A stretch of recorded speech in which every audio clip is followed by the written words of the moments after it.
Baba bana güneş girmesin. Baba dur kenara geç. Roza.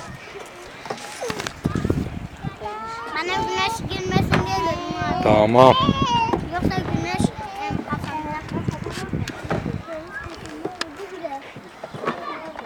Böyle dur olur acılar. Çok fena.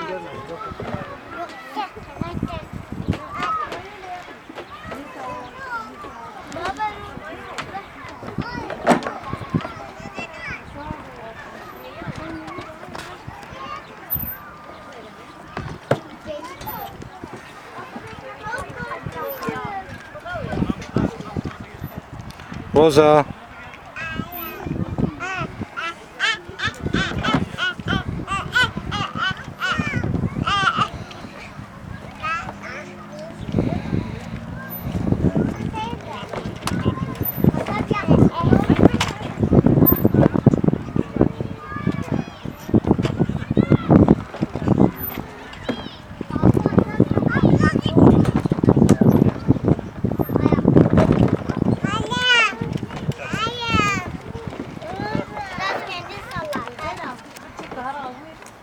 Öyle yapabilir.